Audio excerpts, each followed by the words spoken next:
The one thing that divides people who have succeeded from those who have not, and there is only one thing, the people who have succeeded decided in advance to succeed, whether it was hard, expensive, painful, embarrassing, inconvenient, or whatever. Every successful person, no one succeeds by accident. I love multifamily. I love real estate investment. Team is very important. Things will sometimes go wrong on real estate deals. It's just the nature of the industry. We've considered investments together. We work with many of the same people. And I'm forming, partnerships with people on all different levels, and it's a win-win-win for everybody that way. Step by step, I planned out what I was going to do. I planned on going sailing, so I knew what I needed to accomplish, and I started that plan. Actually, in fact, I wrote a book, and it's called Dreams, Goals, and Adventure. Aloha, and welcome to Deal or No Deal, Multifamily Real Estate Investing Podcast with your host, Michael Ditton. Our mission and vision for this podcast is to share the knowledge and stories of others to inspire and motivate those not only in their pursuit for success in real estate investing, but in their overall journey in a life adventure, and to help create abundance on every level of their life. This podcast is sponsored by Helios Capital Investments, shedding light on multifamily real estate investing. Aloha, everybody, and welcome to Deal or No Deal, Multifamily Real Estate Investing Podcast. Today's guest is a good friend of mine, and I went back, and I knew we've known each other for quite some time, but I went back to see when that original conversation started, and it was December 29th, 2009. So Jim Cathcart, a good friend of mine. Jim is a mentor and a mentor to me, amongst other people. Jim is a best-selling author of 22 plus books, Hall of Fame motivational speaker. He's just a guy out there kicking butt, taking names. And I tell you what, just before we started here, Jim is also an enthusiast with his guitar and music and singing. And he showed me one of his new prized possessions today. So Jim, I'm not going to go into depths. Yeah, there we go. Go. Jim's a rock star. I'm just an enthusiast. I'm a professional musician. Yeah. You're doing That's right. We did 8 years of nightclub shows in California, and done a couple here since we got to Texas. Yeah. Well, you've taken it to the next level, that's for sure. And speaking of, California is where we met ourselves, and now we're funny enough, we're almost neighbors in the great state of Texas. So a great state. Yeah. Jim, I want to thank you very much for taking the time and coming and sharing. We'll get into the topics in that, but I want people to know a little bit about you and your story, where you came from and how you got to where you're at today. And I just want to say thank you very much from the bottom of my heart for taking the time out today. So, I'm happy to join you, Michael. Thank you.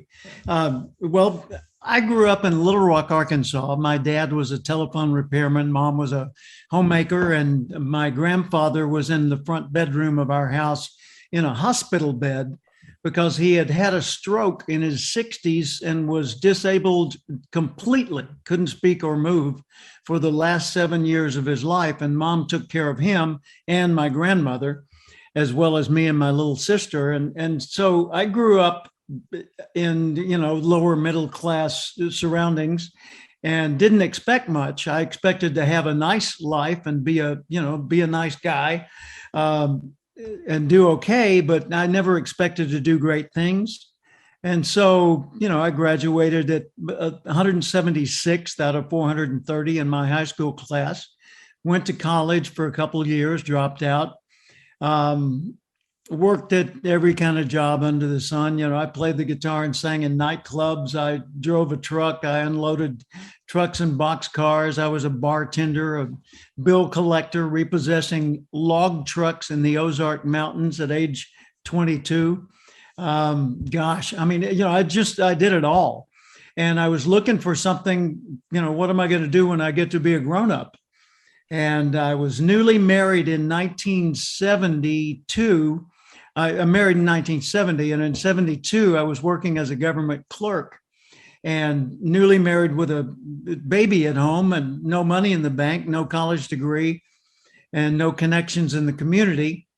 And on the radio, I heard what today we would call a podcast, I guess. It was a very short little broadcast by Earl Nightingale, the Dean of Personal Motivation. He was on 900 radio stations around the world at that time.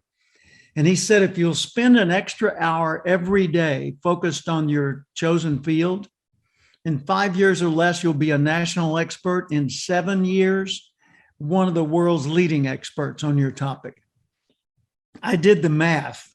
And Michael, let's say 5 hours, or 1 hour a day, 5 days a week, 1 hour in addition to your regular work. So you can't say, well, I was at work all day, so I studied, I'm sure, an hour. No, this is focused study on one aspect of what you do. You know, if it's real estate investing, it's a particular real estate investing focus that you're going to stay with for 5 consecutive years. 1 extra hour every day, 5 days a week, 50 weeks a year. That's 1,250 hours in 5 years. Of course, you would be an expert in that field. And not only an expert, one of the world's leading experts, if you focus narrowly enough. See, if your focus is too broad, you say, I'm going to study real estate. That's like, I'm going to study life. Really? Where are you going to start? And who's your market? Oh, people. Yeah. Really? Yeah. No kidding. What do they have in common? Well, they all breathe. Oh, good. Do you sell a breathing apparatus? No, I'm interested in real estate. So you got to focus. Yeah. So it can be, it could be mortgage, it could be investment, it could be flipping properties, renovations, it could be, you name it, whatever turns you on. If it's sensible to study that long term and become an expert in that niche, then commit to it. Yeah, I because agree. The one thing that divides people who have succeeded from those who have not, and there is only one thing, the people who have succeeded decided in advance to succeed, whether it was hard, expensive, painful, embarrassing, inconvenient, or whatever. Every successful person, no one succeeds by accident. You can get rich by accident, but you don't stay rich if you're not intentional about it. Just like people winning the lottery, you see again and again, they end up in a state of ruin 2 years later because they were stupid about their use of the money. So those who succeed are those who decide in advance before they know the price that they're going to succeed. And then they work out how to pay that price in the most appropriate way to live the life they want to live. So I decided in 1972, I wanted to do what the guy on the radio was doing. I wanted to be an expert in the field of personal development, and I wanted to help people succeed. Problem. I was not an expert in the field of personal development, knew nothing about it, and had never succeeded myself. So how am I going to lift people to a level I'm not on? So I became fanatical in the textbook sense of that word about personal development, applied behavioral science. Practical psychology is another way to say that. That's all I wanted to read about, think about, be around, listen to, or associate with. I mean, I really became fanatical about it. And so my circle of friends changed from those that weren't interested in it to those that were interested in it, which fueled my own growth. And I read all the classic books. Think and Grow Rich by Napoleon Hill. Yep. And I could go on and on. I've got them right here, some of them. How to Win Friends and Influence People by Dale Carnegie.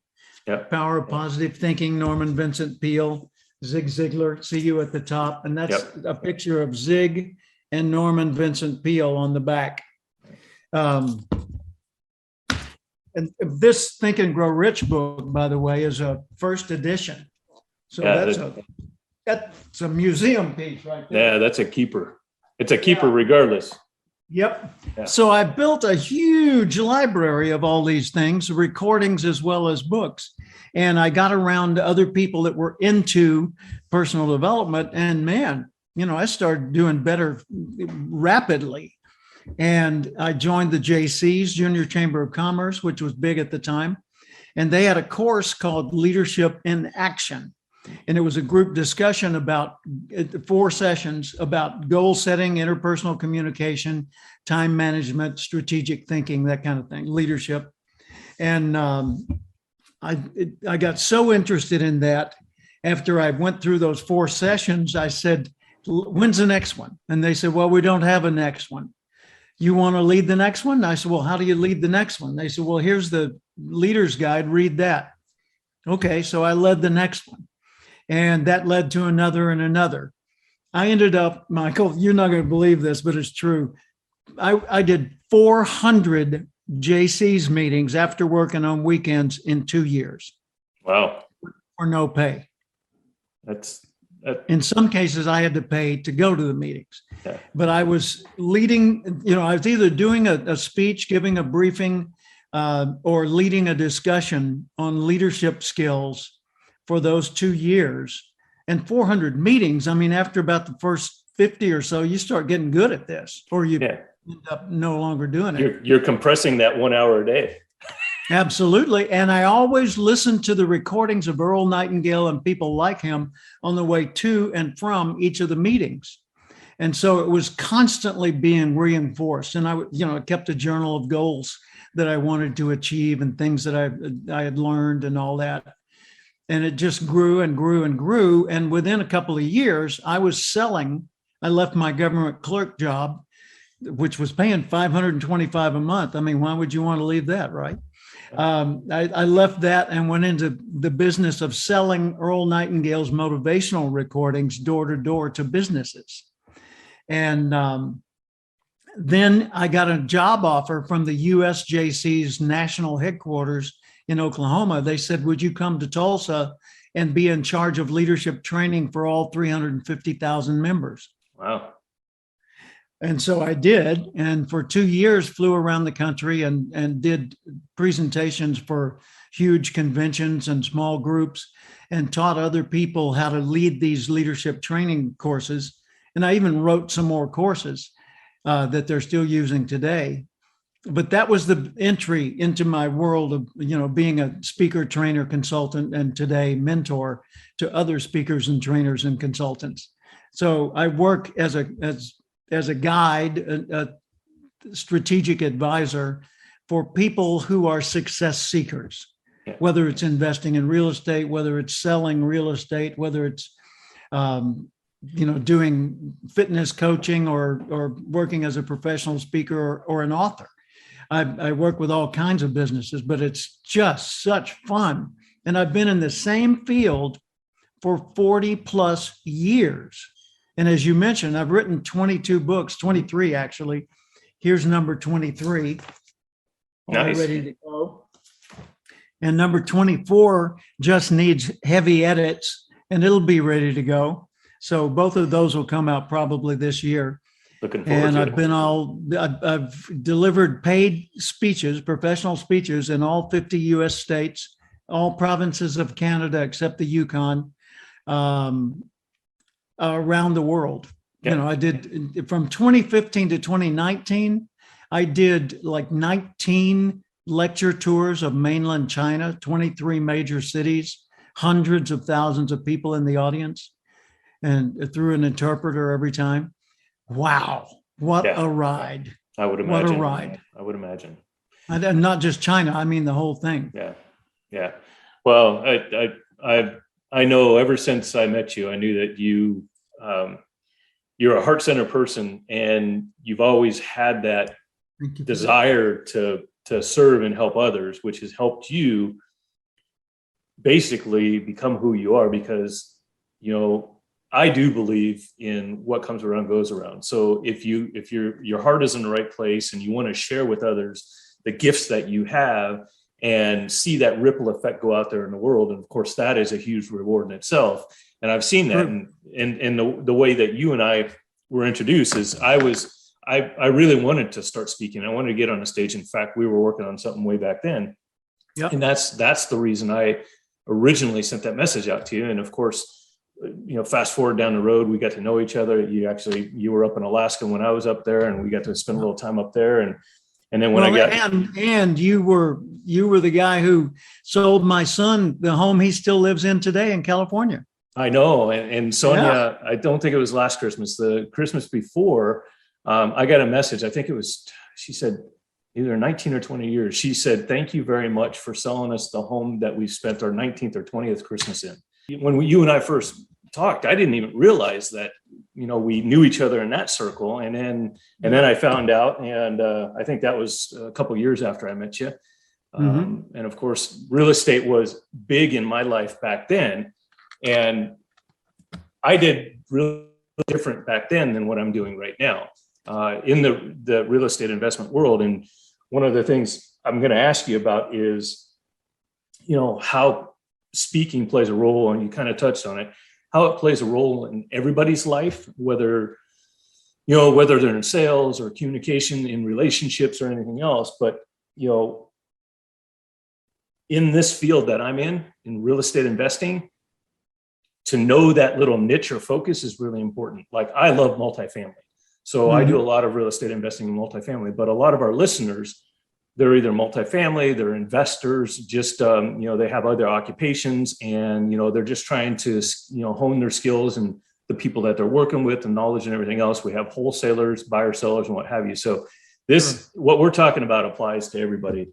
But I want you. Then you've got people like Chip and Joanna Gaines, up the road from me in Waco, and they're into it full on, and turning older houses into newer ones. Yeah, and that's a fun thing too. We watch those shows on TV pretty often. Yeah. Well, and that's the fun part about this is, I love doing what I'm doing because I can actually help other people. I also coach as a multifamily guy as well, underneath a good friend and mentor and coach of mine. I help him. I'm his lead coach in his program, and I love it. I just got an email from somebody that was asking questions on it, and I love that type of stuff. And I know that you've been doing this for quite a few years, and I know you love it because I can see it. But how do you feel that the speaking role plays into all of this, as far as anybody, in every profession? Well, first off, public speaking is one of the most powerful forms of persuasion that we know. When you think about what's going on in a conversation, let's say in a restaurant, a bunch of people are just sitting around a table talking. Well, some of them are paying attention, some of them are not. And everybody tends to be talking at once, that it's not like going into a classroom and sitting down and there's a person and everybody's quiet and looking forward and that person's talking. And you could say, well, even then, not everybody's paying attention. Yeah, but all the usual distractions have been moved aside and the focus is on one individual and the other ones are not talking. So if you're good at public speaking, then you're good at capturing their attention and having them want to hear. Boy, that's the game right there. If you can't get them to want to hear, it doesn't matter how funny or cute or eloquent you are, it's falling on deaf ears. So step number one as a public speaker, a presenter of any type, is to figure out how to get people to want to hear what you've got to say.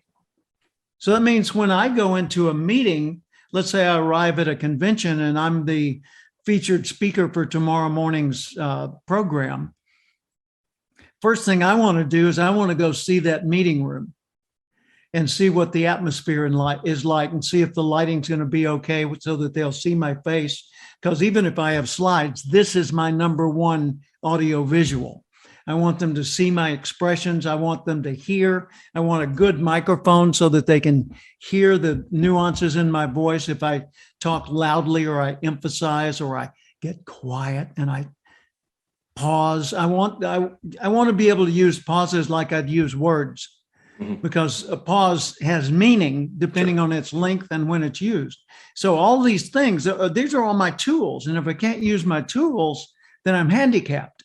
Second thing I want to do after I see that meeting room and adjust it however I can to make it more user friendly for the audience, is I want to know the audience.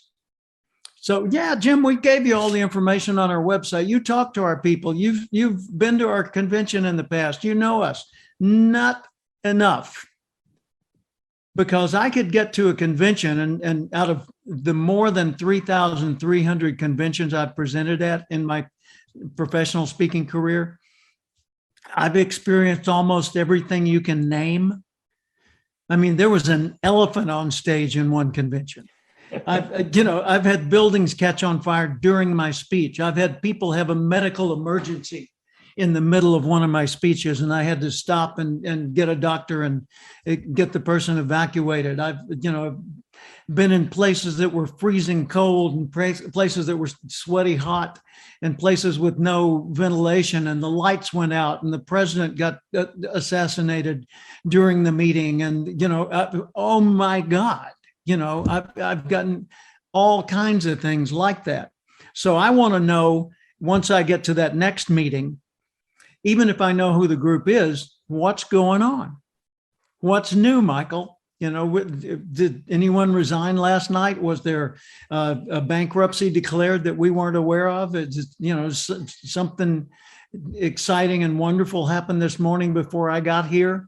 What's up? So it's first, I want to know the setting. Second, I want to know the people. And third, I want them to know why they should be listening to me. So in my introduction, a lot of people give you this big, long laundry list, curriculum vitae.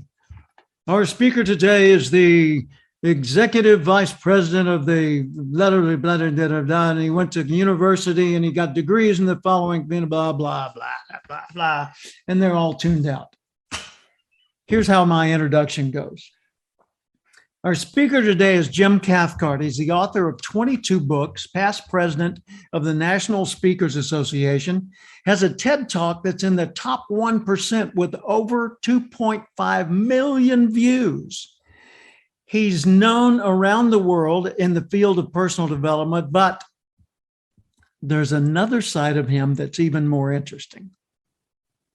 He's also been a nightclub singer, a bartender, a bill collector, an insurance agent, a mutual fund salesman, an association executive, a motorcycle salesman. He may not be able to hold a job, but I understand he can hold an audience. Let's welcome Jim. Yeah, perfect. So there, I put them at ease. I've added a little humor and allowed the introducer to have some fun with it. And I come on stage with a smile on my face, and I begin the speech in whatever way is appropriate to the reason I'm there that day. Makes you more human. Yeah, it certainly does. Yeah.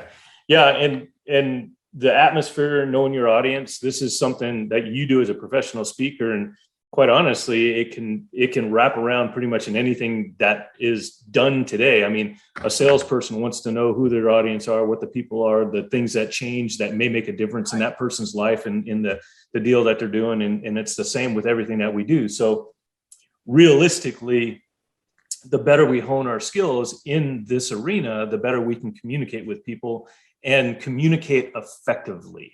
Yeah. And there's so many meetings like this one, so many where it's digital. And so I've seen, I don't know, hundreds and hundreds of these, and, I've been featured in that many. And it's astounding how ineffective people are with that and how non-thoughtful. How they just go into a meeting and they're sitting there and there's something behind them that everybody's saying, and they're trying to pay attention to the background. Typically, when I'm doing a program, I'll have a green screen back here and I'll just put up a logo screen behind that, a graphic. But otherwise, I'll just have my bookshelf. And even that's a little bit distracting. People look over here and they say, "What's that?" Well, it's a squirrel, a stuffed toy. Yeah. Why would I have a squirrel back there? Because the acorn. Squirrels like acorns. Yep. And acorn is my company logo. Yep. And why is it my company logo? Because I wrote the book The Acorn Principle. among others, right? I know that book well. Yep. And the whole point of the acorn is if you start with an acorn, you'll never get a giant redwood, ever. No matter, you could send it to redwood camp. You could have it hanging out with redwoods and learning their secrets, but it's still going to be an oak tree, but a really insecure oak tree. So why not find out what kind of seed is in you? And if it's an acorn, aspire to become an oak, a mighty oak, one of the best oaks that you could possibly be. And in other words, nurture your actual nature. Yeah. Go with what's naturally in you and make it better instead of trying to be somebody else or do something that just really doesn't fit or you're not particularly good at it yet. Yeah. By the way, there are some things you're not good at yet that you could become great at. Right. And there are other things you're not good at yet that you could never become great at. And that's when you have somebody else do it for you. Yeah, exactly. You outsource it. Yeah. Seriously, I know. If your muscles aren't big enough, hire muscles.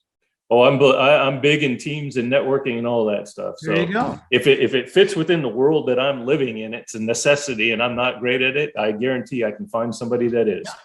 Yeah. I call that multiplying yourself because you're able then to not only use your strength, but their strength as well. Yeah. And knowing what type of nut jar helps. I've been a nut my whole life. There you go. I'm still trying to figure out what kind of nut I am. So is my mom, by the way, but she loves me anyways. Doing what you're passionate about is key. And I am doing what I am. You're doing what you are. We encourage anybody and everybody that is out there. Life's too short to be miserable and doing something you don't love. So we encourage people to follow their true passion. And that kind of leads into you've got Go Professional. And Go Professional. I like the way you put, in the listener's field, because this is something that you can also apply to pretty much any field. So once you figure out what kind of nut you are, then you can, apply this principle to it and really hone in on that. So you want to talk a little bit about that? Yeah, I created a program. I do a lot of mentoring for individuals, and I've been hired as what I call your virtual VP, virtual vice president, by a number of organizations over the years. One of the first big ones for me was Massachusetts Mutual Life Insurance Company in Tulsa, Oklahoma. They hired me to be, I'd call it today a virtual VP, but at the time it was just sales advisor for the agency. And they said, we'll give you a corner office, so come live with us. So I moved into that office space, and they had 19 agents. They had done about 17 million in annual production that year, which was really lame. And the company was thinking about closing the agency, but instead they brought a new general agent in, a guy named Joe Willard. And Joe had been an exceptionally good group sales agent.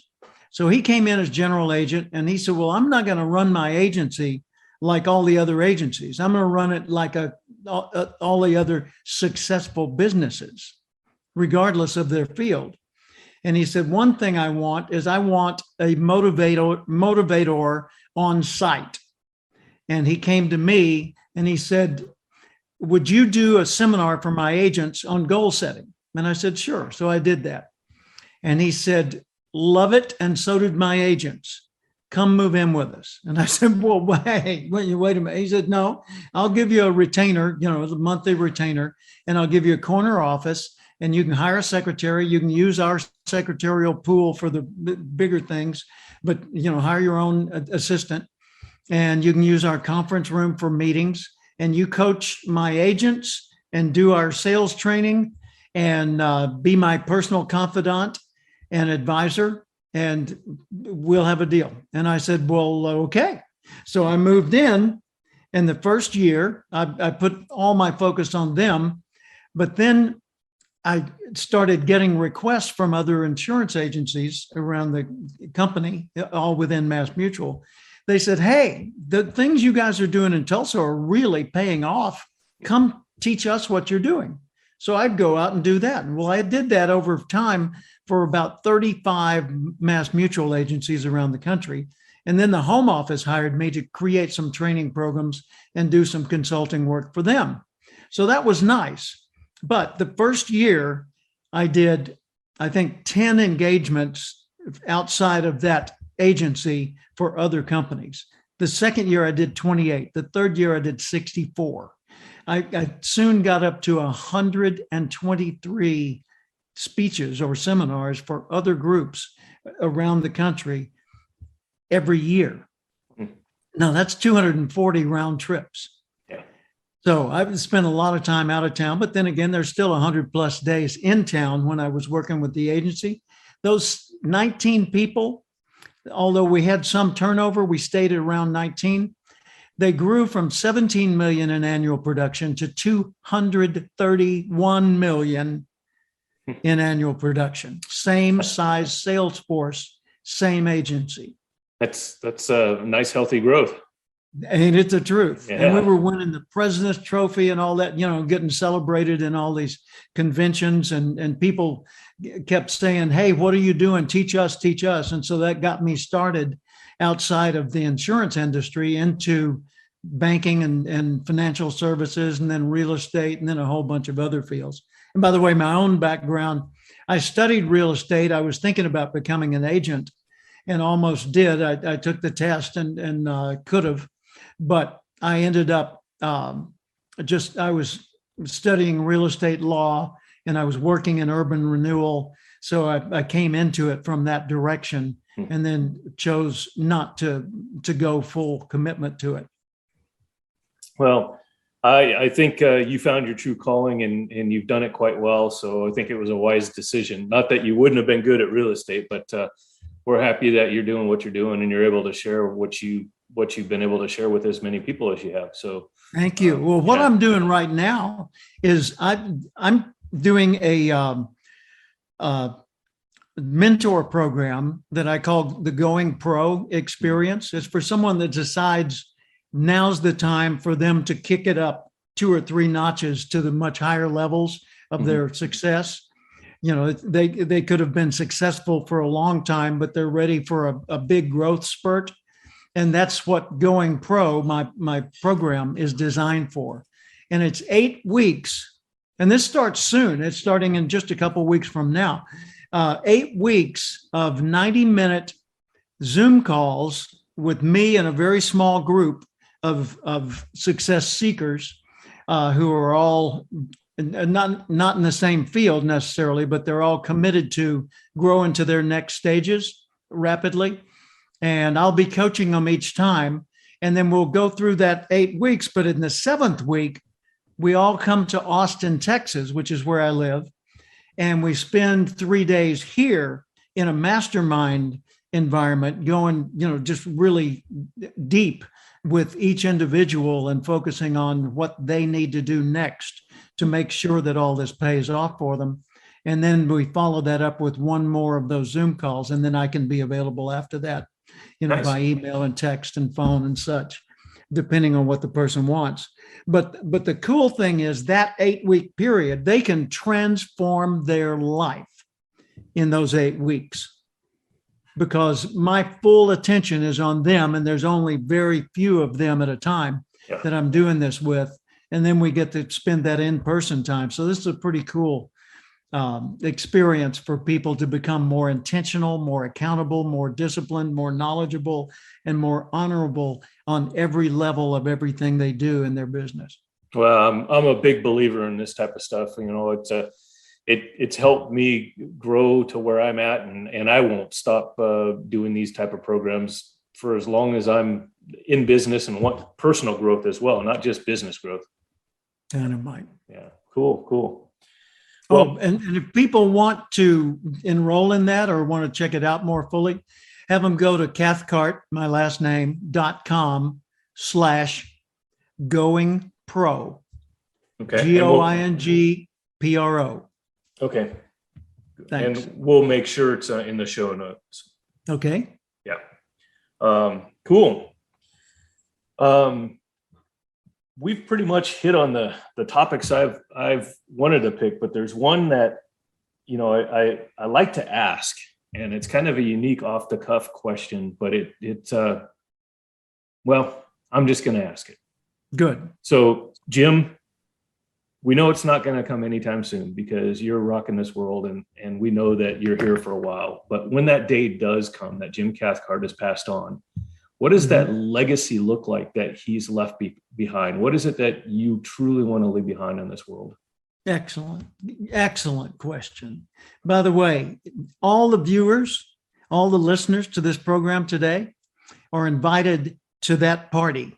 That's my retirement party. They may call it a funeral, but it's my retirement party because I plan to still keep going as long as my brain and my mouth will work for getting good ideas out there for people.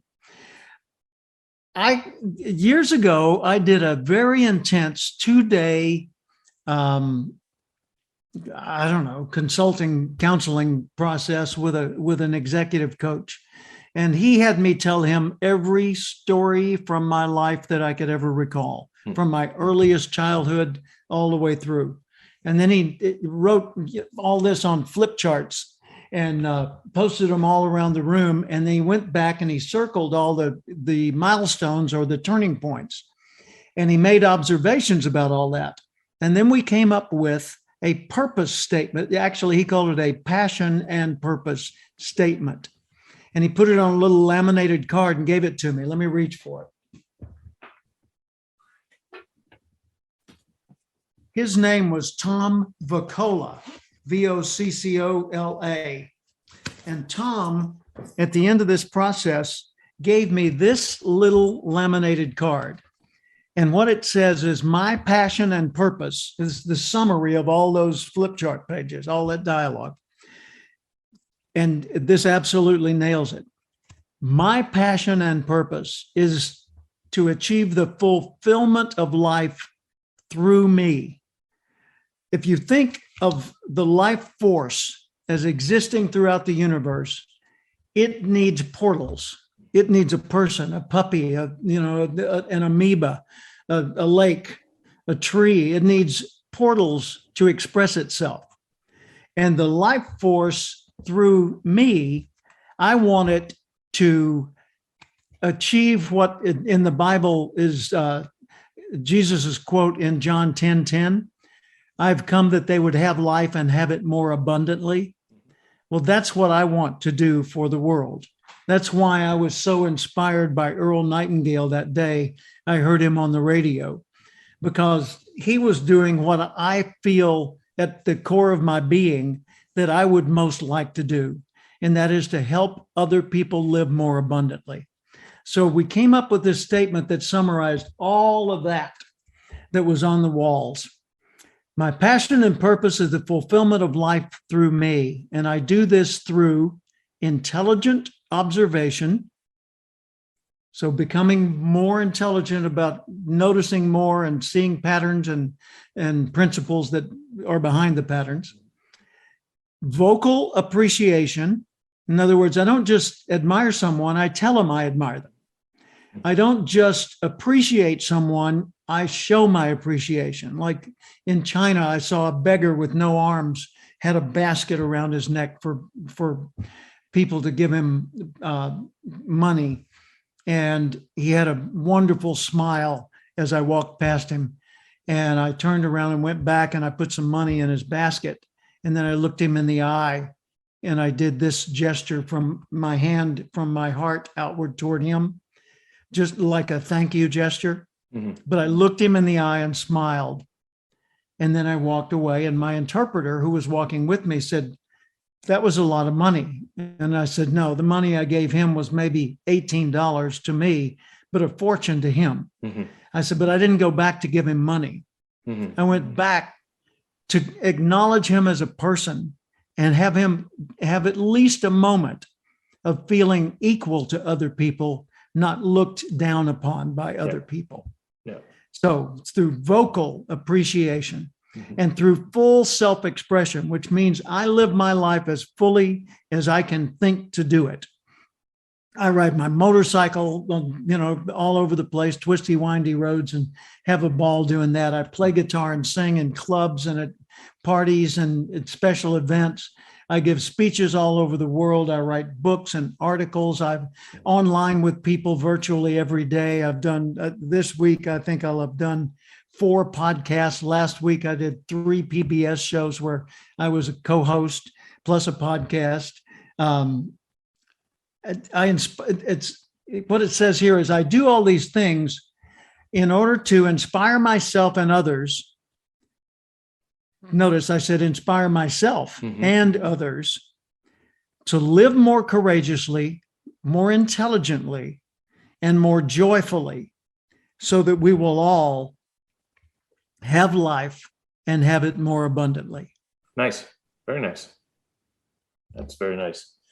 I'm going to have to either look up Tom or create one of those for myself, because I do have a purpose statement, but I like that passion and purpose statement. I'm going to look into that. That's something I'm more than likely going to do with the people when they come here for the mastermind portion of Going Pro. Nice. Because it's so powerful to do that. Nice. Well, cool. Well, thank you for sharing that. You bet. Yeah. Well, now comes the time, unless you have something you'd like to add to it. We basically just want to thank you. And you've already given us the Cathcart.com GoPro. It's very specific. Cathcart.com/GOINGPRO, Going Pro. I got it written down properly. I just good. Misspelled it. And properly. there's something else I'm doing. This is coming up in June 4 through 11, 2022, in Machu Picchu, Peru. I'm leading a week-long excursion down there where I'm going to take my concepts from the book, The Acorn Principle, and lead people through 2 hours each day of self-discovery to determine all the various elements that make them who they are and what that means for living a more abundant life.